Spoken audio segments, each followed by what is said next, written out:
Air dan dampaknya bagi kehidupan. Tema 8, subtema 3, pembelajaran 1.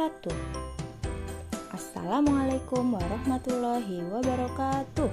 Selamat pagi anak-anak semua. Bagaimana kabar kalian hari ini? Tentunya baik, bukan? Hari ini kita akan melanjutkan pembelajaran yang telah kita lalui pada tema 8. Masih ingatkah kalian bagaimana terjadinya siklus air? Sebelum menuju ke materi selanjutnya, mari kita ingat kembali proses terjadinya siklus air. Air di laut, sungai, dan danau menguap akibat panas dari sinar matahari.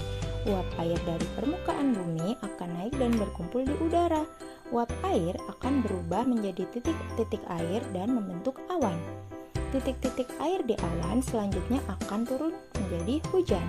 Air hujan yang turun akan jatuh ke bumi dan mengalir ke sungai, danau, laut, hingga samudera. Lalu, apa saja manfaat air untuk kehidupan?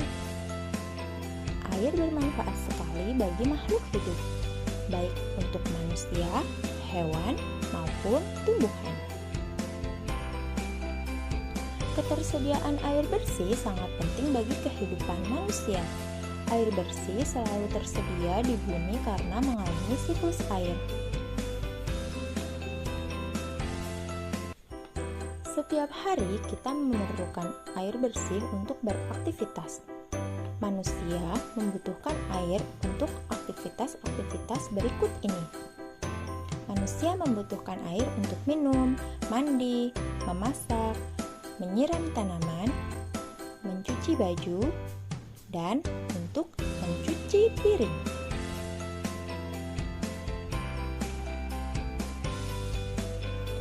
Ada air yang aman digunakan untuk memasak dan minum, namun ada pula yang sebaliknya. Kualitas air sangat berpengaruh terhadap kehidupan makhluk hidup dan lingkungan sekitarnya. Oleh karena itu, terdapat syarat-syarat air yang berkualitas baik. Apa saja itu? Syarat kualitas air yang baik ada 3. Yang pertama, syarat fisik, 2 syarat kimiawi, dan 3 syarat mikrobiologi.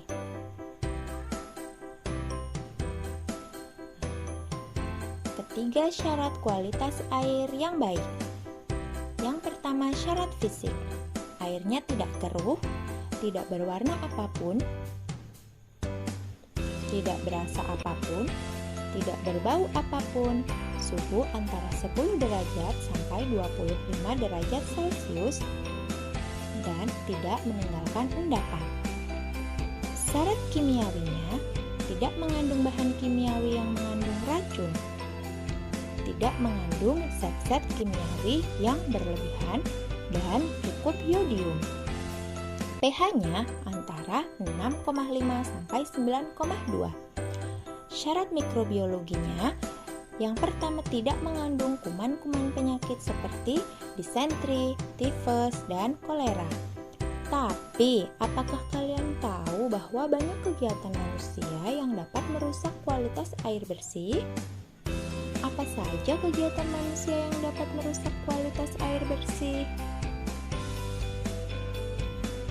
Mari kita simak penjelasan berikut ini dengan baik.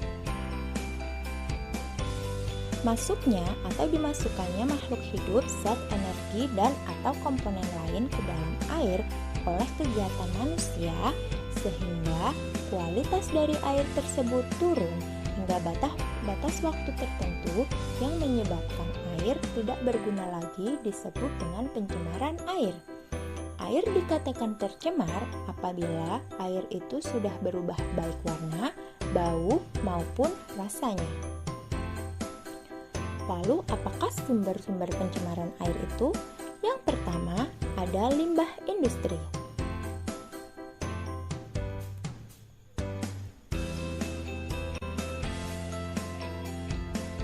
Air limbah industri cenderung mengandung zat yang berbahaya. Bahan kimia cair maupun padat dari sisa-sisa bahan bakar seperti tumpahan minyak dan oli, kebocoran pipa-pipa minyak tanah yang ditimbun dalam tanah. Sumber pencemaran air yang kedua yaitu limbah pertanian. Limbah pertanian biasanya dibuang ke aliran sungai tanpa melalui proses pengolahan, sehingga dapat mencemari air sungai karena limbah pertanian mengandung berbagai macam zat pencemar seperti pupuk dan pestisida. Sumber pencemaran air yang ketiga yaitu limbah pengolahan kayu.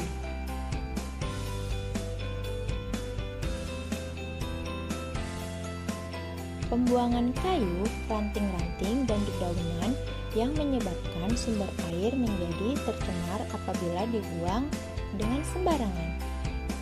Sumber pencemaran air yang keempat yaitu pengeboman ikan. Beberapa nelayan ilegal masih menggunakan bahan peledak untuk memudahkannya menangkap ikan di laut. Tindakan tersebut tidak hanya mencemari perairan, tetapi juga ekosistem di dalam laut. Sumber pencemaran air yang kelima yaitu limbah rumah tangga.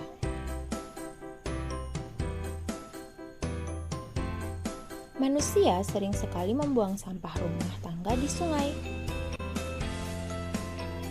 Sampah rumah tangga tersebut seperti air sabun, debu, alat elektronik, dan berbagai hal lainnya dapat menyebabkan pencemaran air yang signifikan. Nah, kalian sudah membaca teks berjudul Air untuk Kehidupan Sehari-hari, bukan? Informasi penting apa saja yang terdapat dalam teks? Nah, untuk mengetahuinya, kita harus mengetahui hal yang terdapat dalam informasi penting pada bacaan. Yang pertama, objek yang dibicarakan. Yang kedua, objek yang ada dalam pembicaraan. 3. Berkaitan dengan waktu. 4. Berkaitan dengan tempat. 5. Berkaitan dengan alasan. Dan 6. Berkaitan dengan urutan peristiwa. Untuk mencari informasi penting, maka kita harus mengetahui hal-hal tersebut. Nah, sekarang kalian sudah tahu bukan apa saja penyebab pencemaran air? Jadi, mari kita jaga lingkungan agar kita juga dapat menikmatinya dengan baik.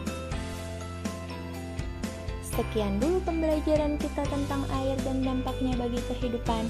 Jangan lupa untuk selalu membuang sampah pada tempatnya. Kerjakan juga LKPD yang sudah dibagikan kepada kalian dengan cara berdiskusi bersama teman sekelompokmu. Selamat belajar. Assalamualaikum warahmatullahi wabarakatuh.